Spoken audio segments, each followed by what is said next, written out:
So jobs to be done as a framework is very often associated with product development and innovation, but it's broader than that. It can be applied to all different parts of the organizations.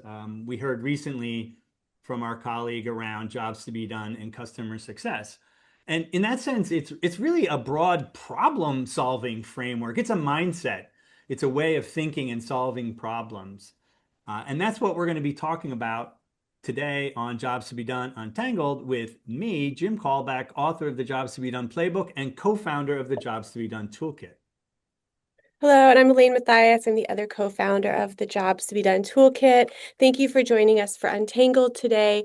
This is our November edition of the event, and we will be back in January, at the end of January 2026, so next year, at our regularly scheduled last Tuesday of every month. A couple of housekeeping items before we dive in. We have a few products out there for people that want to continue their Jobs to be Done journey, the foundation of Jobs to be Done. We actually have some updates in the pipeline for the next couple of weeks, so keep an eye out for notifications about that. We'll be releasing some updated versions of the videos. Jim and I are also available for team coaching. So if you want to have anybody come in, look at the work you've been doing, give you an audit or some feedback, please reach out to us. We're available for that in the new year. And let's see what else is on the list of announcements. That was it for today. It's a short one. Yeah, All right. cool. All right, Jim, go Yeah, ahead and let's get over to our guest, Yetvart Artinyan. Hi, Yetvart. Thanks for joining. Hi, together. Yeah, you and I met, I don't know, what was it, a year ago? It's something like that. And we bumped into each other on LinkedIn. And I was so happy to meet you because you're this kind of prolific producer of thoughts and content in the jobs to be done space. And I recommend everyone follow Yetvart on LinkedIn, but also his Substack, the newsletter. I enjoy your newsletters, and it's a couple times a week, I think you post things there, right? Yeah. That's great. Tell us a little bit about yourself and your background and how you got into jobs to be done. Yeah. I have a formal background as an engineer and economist. I was mostly in corporate environment in the first, let's say, 10, 15 years. Then I've decided to switch to the startup space because it was not dynamic enough for me. And I was co-founding several startups, which almost failed everything. Yeah, so that's actually my journey. And how did I end up with jobs to be done? Actually, it was in search for, let's say, frameworks, how to establish a new venture without repeating the typical failures. And yeah, as I really researched all typical failures which are happening, I found out that many failures come from not understanding users and building products for people they don't want to switch or pay for it. So that's actually what led me to practices which are user-centered, like jobs to be done.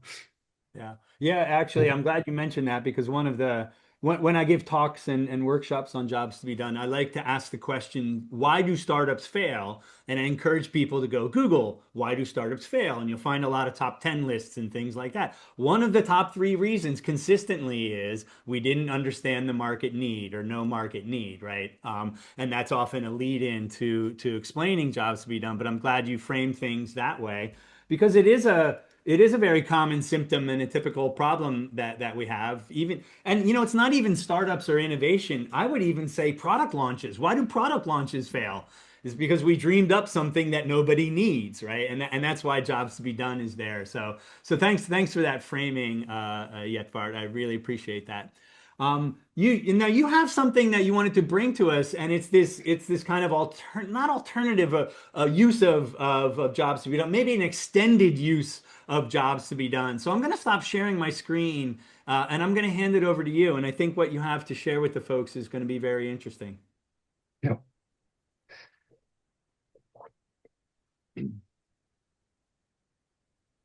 All right, that's good. We can As see your my screen now. screen. Okay, Yeah, good, we got perfect. you. Thanks for that. Good. So, yeah, today I want to explore what happens if we frame the venture itself like we would frame users typically. So it's like if we imagine that the venture is a job performer with outcomes, with aspirations and job steps, which the venture wants to get done. It might also be circumstances and constraints which the venture typically has in terms of resources, and it has also emotional and social aspects. So why shouldn't we thought of the venture the same way as we treat users? And that's a thought experiment I want to do today, and I hope it's a useful one. So, yeah. Exactly. So, as you mentioned, Jim, most of the failures, I have studied many reports on researchers on job, on startup or innovation failures typically. And I would assume it's not only startup, corporates are doing mostly the same mistakes as startups. And most failures still occur because they're building solutions nobody wants, whether it's chasing a tech trend or innovation trend, or I mean, it's like yeah, it's something you're not providing evidence for what you're doing. You're burning resources for nothing. So we usually do not or partially understand users or the potential customers. So, but I think another problem lives somewhere else. It's inside the venture. A venture is typically a gold mine of assumptions. The problem with the assumption is they're never validated. So there is no evidence mostly. And if you're chasing that for months and years, you're burning money for nothing. So it's about risk mitigation and also the blind spots within these organizations. So jobs to be done gives us actually an incredibly powerful lens on user progress. So we understand users if we do it in a proper way. We understand them quite good. But it's also one-eyed and it's very, let's say, tactical and not strategical. So I thought about maybe it tells us everything about the customer, the potential one, but almost nothing about the ability of the venture to survive.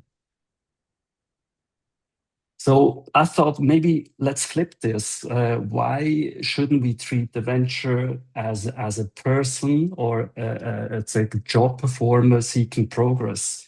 And what if the venture had a job to get done like the user is doing? So at the highest level, this is actually the job or the aspiration from a job's perspective, what the venture should get done, validate its rights to exist, nothing else, because that's what the venture is here for. So it's not to launch a product, it's not to execute any roadmap, it's not to ship features. These are actually outputs and not outcomes. So the venture's real job is to reduce uncertainty and fast enough that it justifies further investments.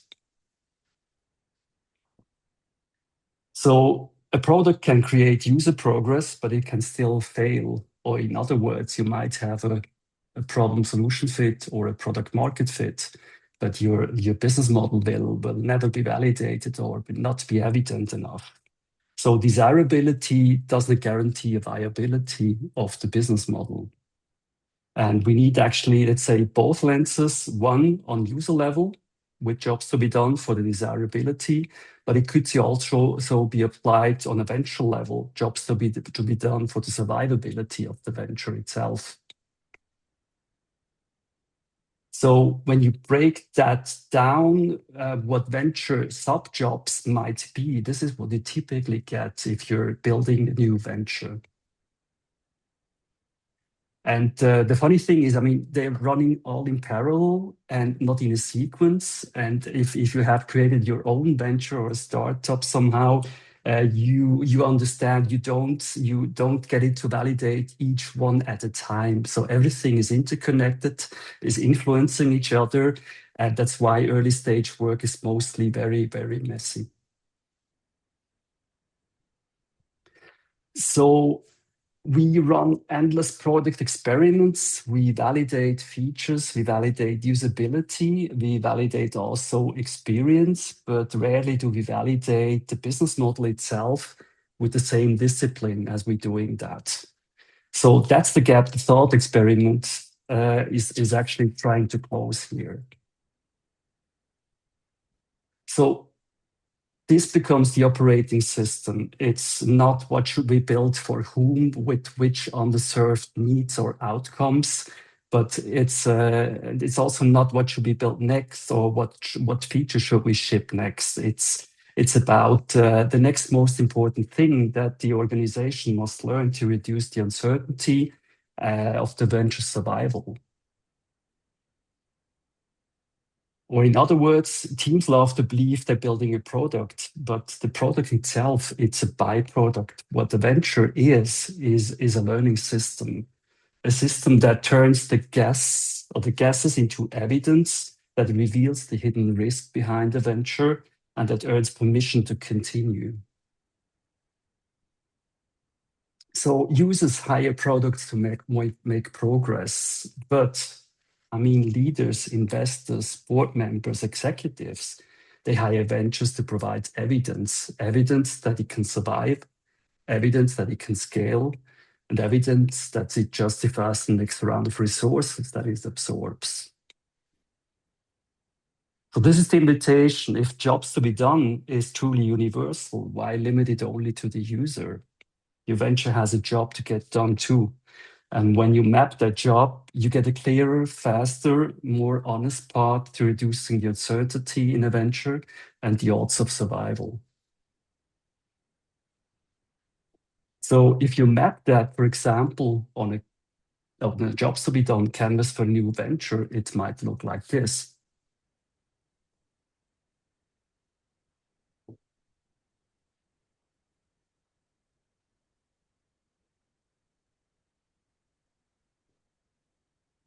I'm happy to go deeper on this, and I think it's also the right audience here to discuss that. Yes.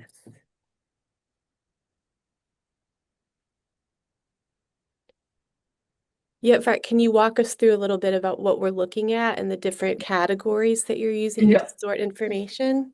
Yeah, so I was using job performance, the job performance network. So this is actually say all the job performers actually I've researched, and I took a main job performer, it's the venture itself, but there are like founders, product innovation team, stakeholders, customers, investors, and so on.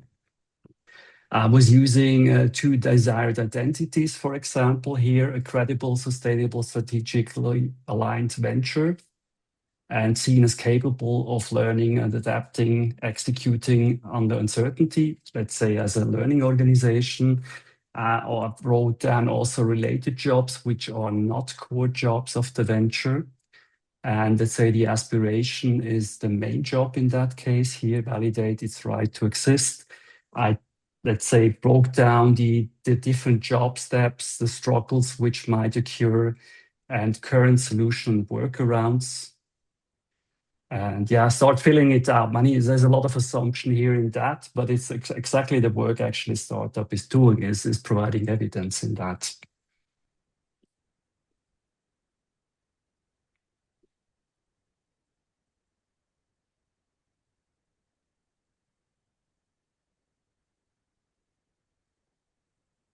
So I'm happy to go deeper on that, probably if we're coming to the end of my presentation.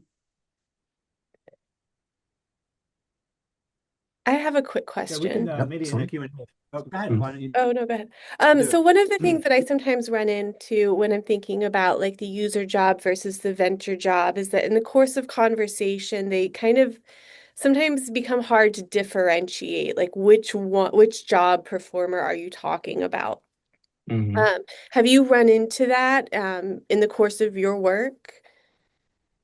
It's typically what is happening at the beginning, the middle, and the end of the venture. I mean, it's fascinating because I mean they're typically depending on the environment, but it's even with B2C or B2B, you might end up you have a lot of different job performers, and if you have different stakeholders, let's say in the venture itself, you start let's say, pulling the job performer in different direction. And if the job performer is not crystal clear, you might end up solving problems for many people with many solutions. That what's typically happening in later stage when engineers come into the play, that they start interpreting who the job performer is and start pulling, let's say, the solution towards their interpretation of who the job performer is. And usually you're too broad.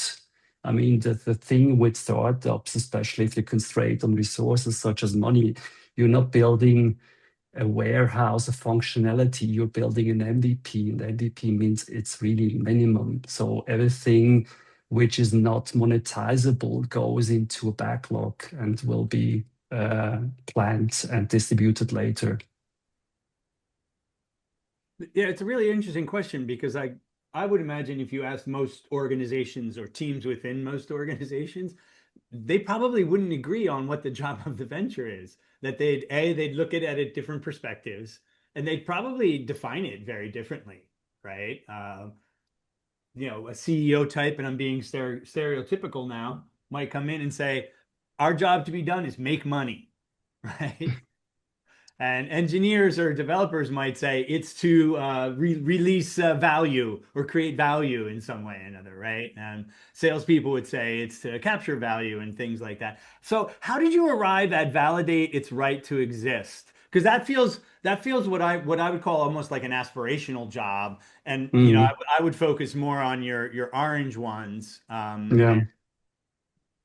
Yeah, I mean, typically it's user research, or even I would even start before. I mean, Yeah. let's say typically if in your corporate environment, even if you have a startup, let's say you're betting on one thing, is usually you have an opportunity pipeline, and not every opportunity is worth chasing, to be honest. Most are using trend reports and start ticking off the different tech trends, and we have AI too, but we don't know if that is really opportunity or not. So it starts already there, I think.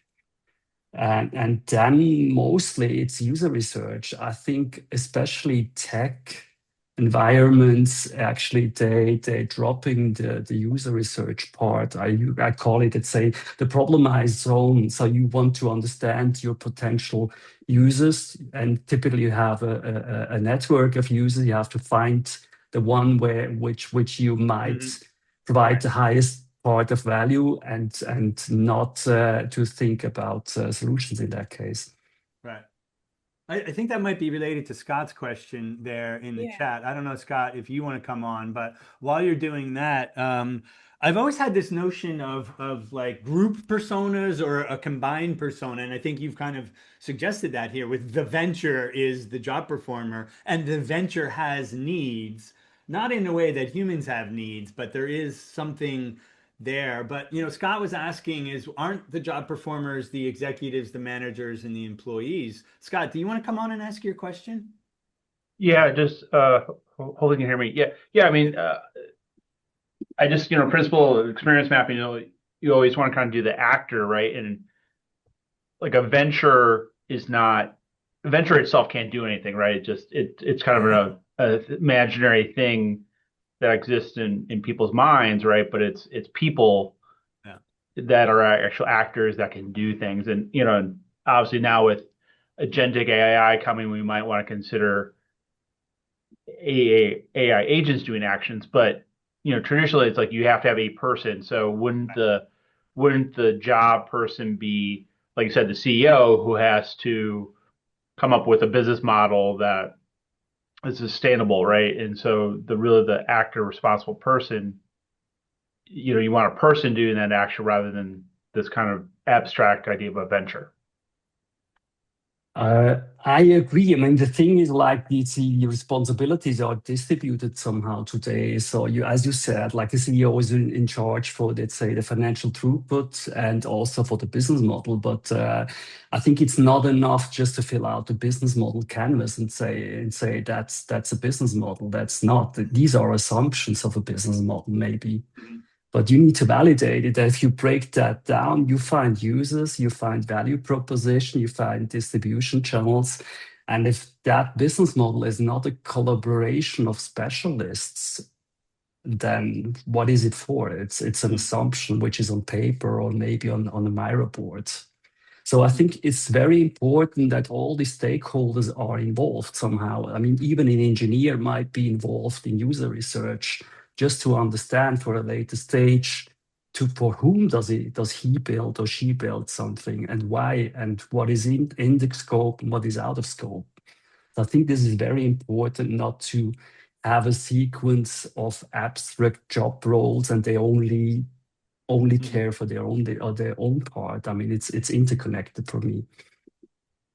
Yeah, it really does open up that question. It opens the door wide open on, can we name a job performer that's not an individual human, but an entity, right? So it's the entity of a venture or company or even a team. I mean, I could even imagine a family being a job performer, right? That kind of thing. And it's something that I had been exploring in my mind, and I'm glad you went there, Yetvart, in this thought Mm. experiment. But Scott, I don't know if that was a satisfying answer to you. Yeah, I think it's a start. I mean, I guess kind of my thinking was, yes, I agree. Like you have to understand like the venture has to accomplish these things, but then ultimately once you transfer that, like ultimately you have to find a person to do that, right? Or who's responsible for Yeah. completing that job. Hmm. And so um I like I said, I guess I've always like when I've always mapped it, like you need to kind of get to like who is actually doing the work, who's actually completing the actions, Yeah. and getting to that. So I think, I think it's a good start to think about this. Yes, the venture needs, to validate its business model, but then couldn't you then take that step further and saying, okay, it's the CIO's responsibility to actually validate that business model, working with other folks, right? Yeah. I guess that was kind of my reaction. Okay. Yeah. I I can I mean, even maybe an anecdote from, I mean, if you're not, let's say, a corporate venture, but let's say a typical startup with pre-seed or seed funding, typically you're not running right. on let's say a big amount of money, and typically you're maybe a group of 2, 3 founders, Right. and probably you can hire some people. You end up with 5 or 10 employees, Right. maybe, if you can afford the cash burn. I think there, what is typically the case is skin in the game. So if you're not, I mean, if you behave like an employee, you won't Correct. work in a startup typically. Correct. Everybody wears all different hats. When I got to the company that I work for, there were only 12 people there, and our CTO was doing sales, yeah, at the time, right? Exactly. So there was a sense that that's small. I mean, that's a good way to frame it, yet, Far, is that when you are that small, it isn't you don't have the differentiation of labor and all these different hats, and it is an entity, and we were moving as a group when we were that small, right?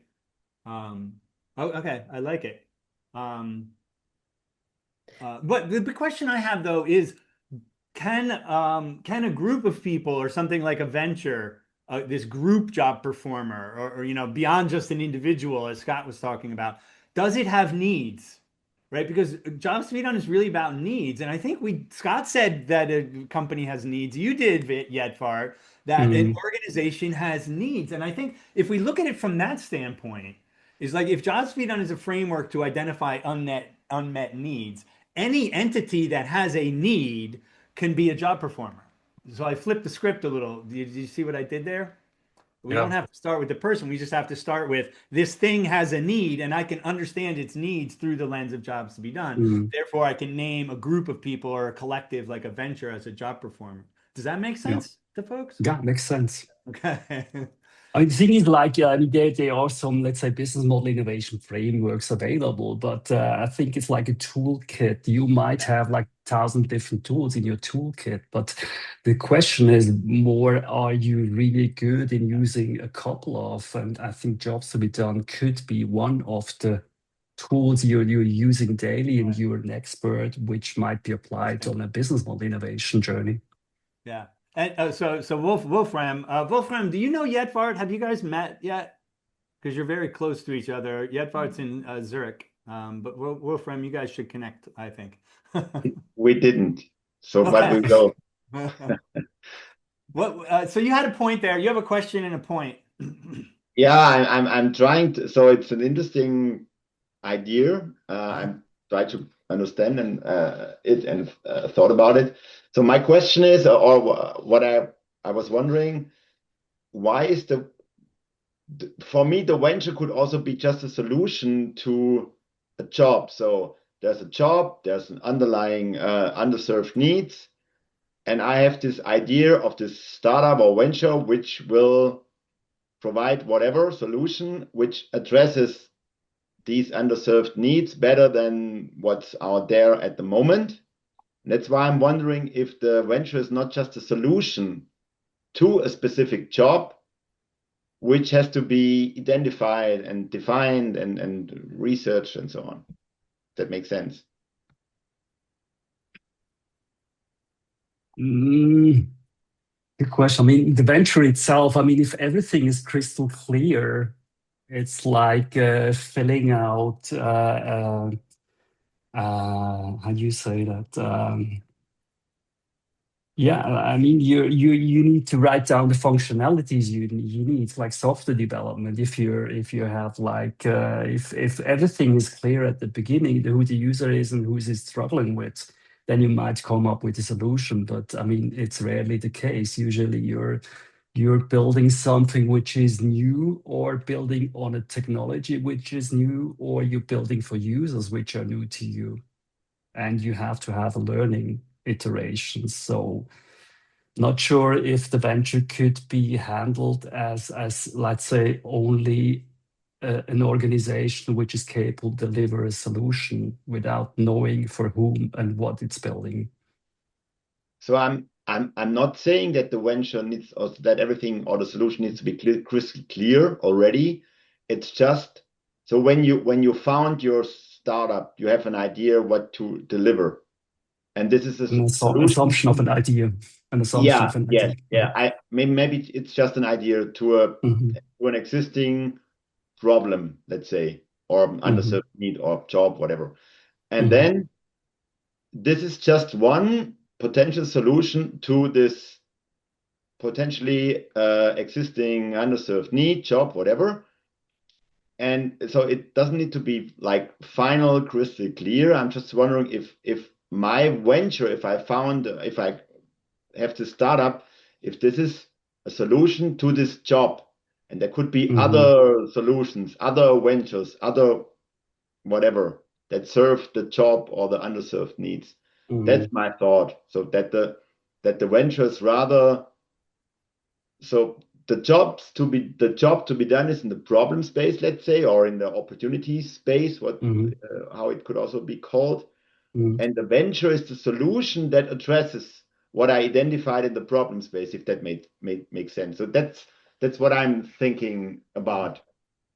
Not sure. Interesting perspective. I mean, yeah, it's like it might be that case. The question is also here: how do you come from an idea to a validated opportunity and then hand it over to a venture, which actually, it's as you said, it's a solution center. I mean, it's a journey too here, because I think there are typically too many opportunities competing with each other, and typically it's also a C-level which is influencing all these kind of opportunities, typically if in a corporate. But when you evaluate the opportunities by which is the most underserved one, then I would pick the one which is the most underserved one, which is the biggest opportunity. And then I need to find a solution, a venture, which addresses this opportunity, most underserved need, better than what exists in the market, or if it's new, so that it addresses this underserved need in a way that users or people, humans, move away from the workaround they use right now. That's just my thoughts. So interesting.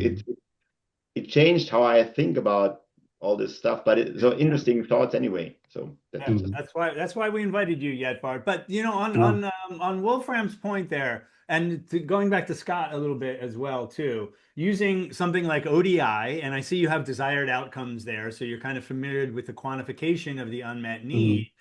That this is a great thought experiment, I think, for you to understand the venture and the business model, right? But how would you then go? Would you recommend, or how would you then quantify this? Because there's no survey, there's no one group of people, or would you just send it to all of the people in the network and have them say which of the desired outcomes are most unmet? How would you go about quantifying that then? And it is actually very difficult, I think. It's like it's a, let's say, a mixture between own assumptions, but also try to quantify them with surveys with people. I mean, it's really depending on how many people.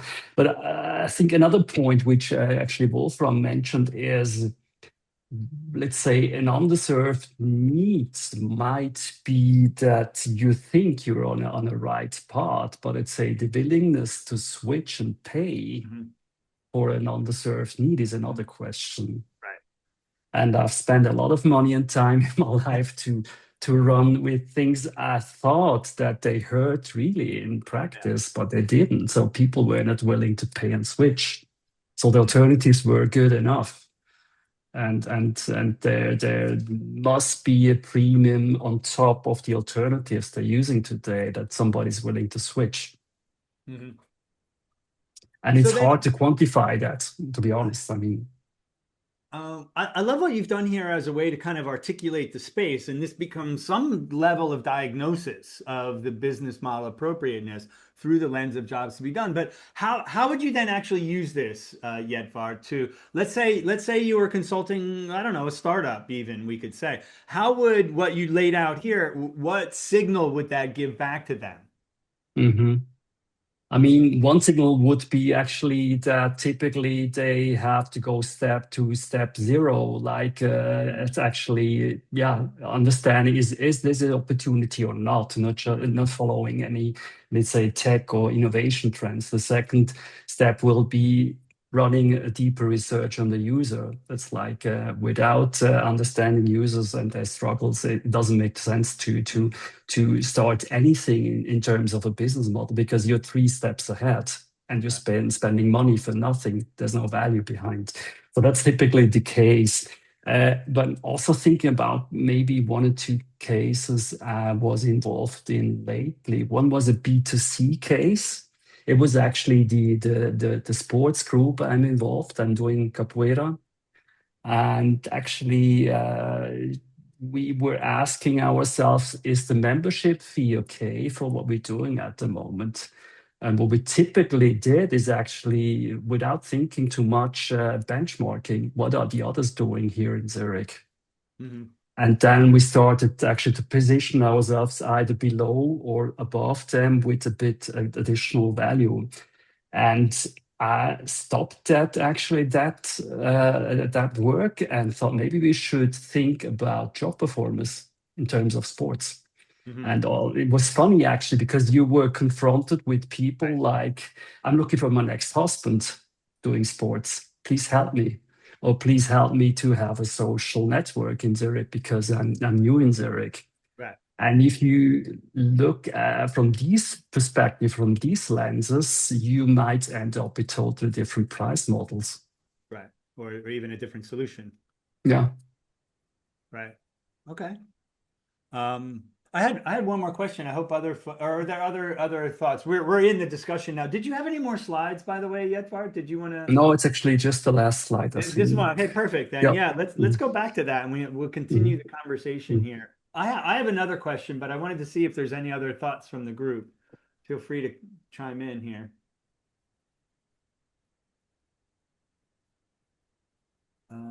I wanted to pick on your validate its right to exist for a moment.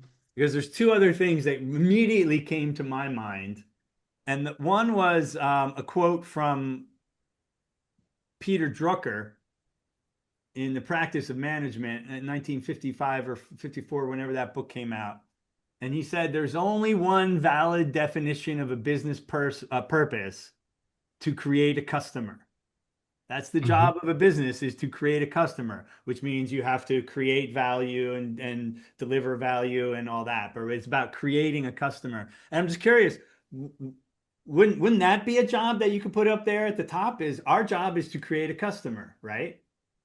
Yes, I mean, you're basically there where Lean Startup has started with the customer development process of Steve Right, right, Blank. right, Because if you look narrowly at Lean Startup, it's a solutionizing aspect. So it's like build, measure, learn, but you're building a solution for an unknown customer. And Steve Blank clearly actually described his customer development process: first understand the user and then create a customer. And that's actually exactly what you're saying. Yeah. yeah. Okay. Yeah. The other thing is I used in my book, I have this figure eight in the introduction of my book on jobs to be done. And I got this framework. I can't remember the author at the moment, but I'll try to remember his name. And he said there are four things that a business does, that a venture does, right? They define value, they create value, they deliver value, and they capture value, right? So I would argue I could use those four maybe underneath, or I'm not sure, but those could also be aspects of it. And the reason why I say that is because then that breaks it down into more definable chunks to focus on. Like, is the problem the venture has around capturing value, or does it need to create more value? You know what I mean? That you could break it down, validate the right to exist, to define, create, deliver, and capture value as four discrete jobs. Does that Exactly. make I mean, this is what we typically get with, for example, if you look at the business model canvas from Strategizer, so the front end, the back end, and the financial throughput. I think Ash Moya is arguing in the same direction, that you really have to understand what is actually the sections of the business model, which is creating value, capturing value, and distributing value. right? I'm So not sure if let's say the jobs canvas here is the right vehicle for such kind of thinking, but yeah, I mean, the business model canvas could be another tool you're using. yeah, okay. I just wanted to throw that out there. Cool. Any other thoughts about this? There's lots of different things that we could dive into here. I'm finding this quite fascinating. What questions do you have?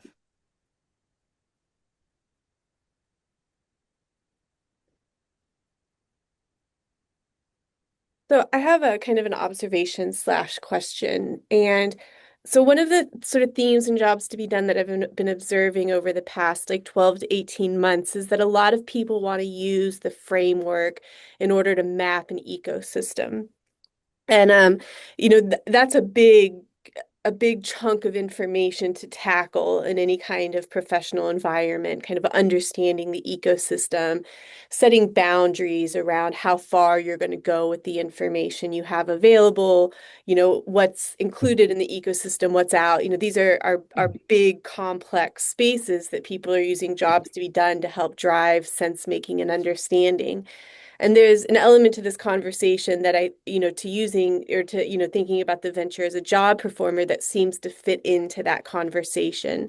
And I think that jobs to be done sort of lends itself to this idea of ecosystem mapping because it helps you kind of create these nodes around like the job and the job performer and the information you have and understand the relationship with other jobs and other job performers in your ecosystem. So there's this kind of relationship definition by placing the two nodes next to each other and comparing and contrasting in this idea of, again, the ecosystem.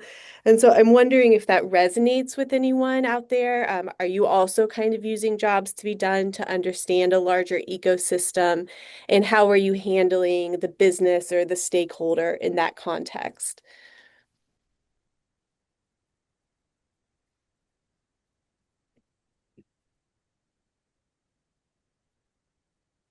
Or is it helpful to use jobs to be done, to kind of define the job that the venture is doing relative to the customer's jobs? Do people find those relationships helpful? Honestly, this is where I've actually seen jobs to be done fall down when you do try to apply it to an entire ecosystem, because what you end up with is half a dozen to a dozen different job performers and then dozens of different jobs, and it becomes too much to handle. And I think, going back to Scott's first point there, one of the values of jobs to be done is that it brings focus, and it kind of forces you to say, who are we creating value for and what's the problem we're trying to solve for them? And then you go deep on that thing, right? So I found jobs to be done. Yeah, you need to understand the ecosystem, but only to make those choices. But to use jobs to be done to map out an ecosystem, I found it has its limits. Mhm. I don't know what you think about that, Yetvart. Yeah, I mean, it's the same. It's an experiment here as well. I Yeah, thought there might be more voices saying, I mean, forget to use jobs to be done for mapping out a business model. But let's say it's a thought experiment. yeah, I could imagine, I mean, thinking about the startup I was working with, and typically you don't have to money to let's say to pay a lot of people in the ecosystem, but you need suppliers, you need somehow somebody coding for you somewhere else in the world. Typically what you're doing is a kind of a revenue share or whatever model. So they're sitting in the boat, and that's actually a good aspect because once you're successful, they are too. right. So you could actually map them in, but I think it's a difficult thing to It becomes use difficult. jobs to be Yeah. done for that. I mean, Am, what I'm typically using is like a business, let's say an ecosystem mapping, which is two-dimensional to see who is involved in what, but am, difficult. am am I thinking in this instance of the ecosystem in the wrong way? Like maybe you mentioned, Matt, using jobs to be done to understand the business model. So maybe the ecosystem isn't the marketplace. Is it sort of the realm of potential business models that you could be Yeah. engaging with?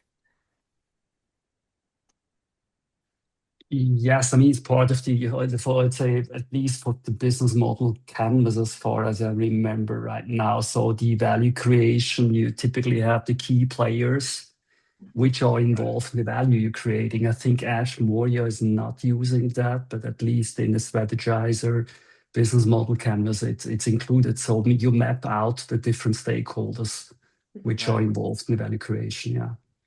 It So seems how like, would oh, go go ahead, ahead. Jim. Go ahead. No, go ahead, Elaine. Oh, I was gonna ask, it seems like you are, really influenced by the Alexander Osterwalder model. And I'm wondering if there's something in your experience there that you saw as like a gap in the work that they're doing. Are you filling that in? Personally, I think, I mean, the model is here, so I think since 2010, because it was his doctoral thesis, I Right. think. What is the business model canvas great in is to mapping out an existing business. But it's very difficult to describe the elements once you're creating new business. And I think there the business model, the lean canvas of Ash Moya is better for that. Okay. That's Yeah. interesting. Have you shown or talked about any of this with Alexander? Not yet. Not yet. All right. Do you know Um, him? Not personally. I saw him Oh, several times, but it's oh, okay. actually it's I just just thought very because you're in Switzerland and he's in no, Switzerland. it's very difficult to reach. I You mean think everybody in Switzerland doesn't know each other? no, no. I wonder. So, since we brought up the business model canvas, how does this then? Would you then? Okay, because we're thinking in business models, right? And that's one way to think about business models. Would you then have these next to each other? Would you then transfer something from here and then work out a new business model? Do those two things interact? Yeah, it's the same question as the value proposition canvas from Alex Osterwalder and the business model. I mean, one leads to the other. So Right, right, you're actually drilling down on a value proposition. You start analyzing the job or the user. You right, start analyzing pain and gain points, actually, which it's a let's say it's a user survey at the end of the day, which is very narrow in that case. But and you see let's say all the tools are evolving in the same direction. right. They want to bring more substance in terms of an entire creating a new venture, but some are I'd say more flexible in a way and more powerful, the others not. So I think Strategize is really building up a platform at the moment, really bringing up a lot of tools such like the learning and testing cards, for example, I'm not sure if you're familiar with that. And yeah, I mean, it's like all the tools they're trying to get a bit holistic, more holistic in that way. Right. Yeah. That's great. And one area, particularly in the value proposition canvas, which was the follow-up to the business model canvas. If you're not familiar with those two things, you should check out the business model canvas and the value proposition canvas. The one problem I have with the value proposition canvas is they just have this circle for jobs to be done, and then they define it very, very, very casually and loosely. It's like, oh, just think of a job and write it in there. And there's none of the scientific precision that we know can come with jobs to be done. So I kind of feel like jobs to be done is an input into the value proposition canvas that you need to do your own analysis and then put it in that box and don't just make it up. Alexander actually does that in one of his own videos. He's just writing anything, at least from my standpoint, right? So that's why I was wondering if this can also inform the business model canvas in a different way. And I think it could. It could, but what I'm missing with the business model canvas, with all of them, they are very static. It's like a canvas, and you start painting out things, but you don't know what you're doing because you're painting out assumptions, which are only in your brain. Right. And once, I mean, if you're not validating, they don't provide value. And I think that's what many companies are doing. They're filling out the business model canvas at the end, and that's it. And that has no value for me, to be honest. I mean, if it's not proved, there's no value behind. And I think there must be, let's say, I mean, building a venture is not a step-by-step approach. It's not a process you're doing A, B, C, D, but you have to have some gates you fulfill, like a problem-solution fit. Yeah. And you could, let's say, not scientifically, but you can find out, are you really solving a problem which is worth? Yeah, I agree. Yes, we know the Canvas problem that you described very well. Of course, the Jobs to be Done Toolkit, we have our own Canvas, and I really worry about people just doing exactly what you said, just kind of filling it out without any type of investigation. However, I'm going to throw a big however in there, that I do think there's some value. And the value is, as soon as you have more than one person, as soon as you have two people, particularly if you have three people, that's when things start to scale, right? Using these canvases, whether it's this canvas or our canvas or the business model canvas, right? Using that as an alignment tool to articulate what's in people's heads. I think there's value in that, right? Even if it is assumptions, it's like, what you don't want to have are three people with three different assumptions, and they don't even know they have different assumptions, right? So I think there is value in the effect back on the team to harmonize that and at least agree on what their assumptions are and not have two different assumptions or three different assumptions. Or if you're working in an organization with 30 people or 300 people or 30,000 people, right? So using these things as articulation tools and as a way to get alignment, I think is also very valuable. Yeah, definitely. I mean, it's a good exercise actually, and typically what you can also use as a consultant to find out there's like a variation of different opinions in an organization. That's right. And the other thing is, I mean, once you start, let's say, writing assumptions down and try to prove them and to falsify them, there might be an evolution. So if you look at the canvas you maybe wrote down half a year ago, you see the learning part behind. Yep.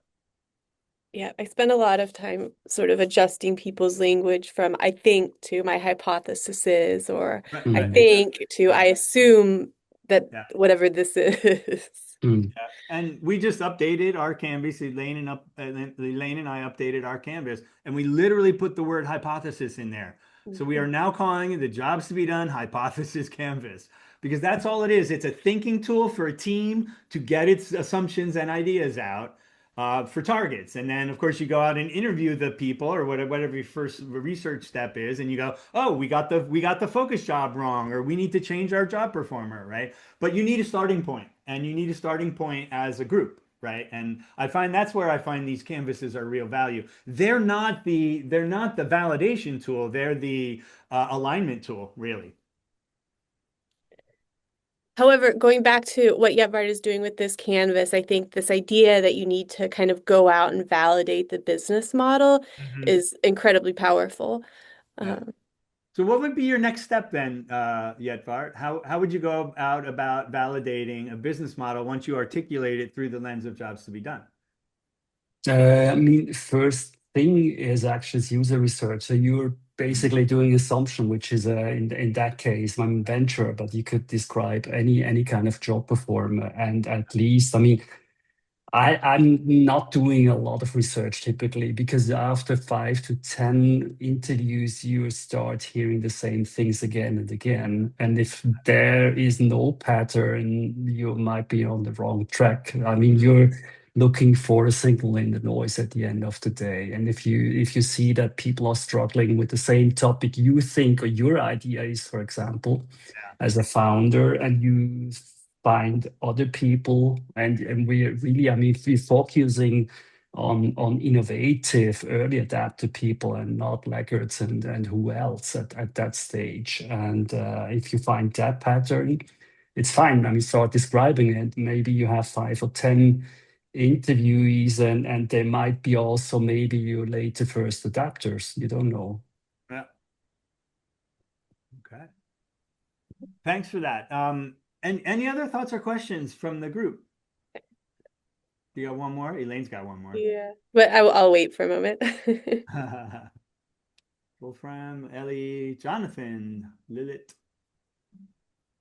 Marta, all good? Right.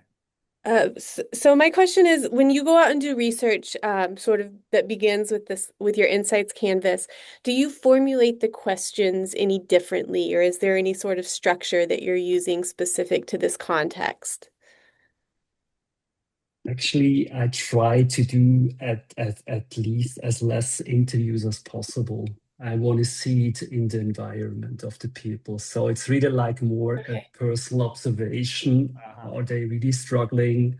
And Right. even that is a kind of artificial because you're present as a not, let's say, a person working in that company. But I think if once you start interviewing, you start biasing already. Mhm. That's a good point.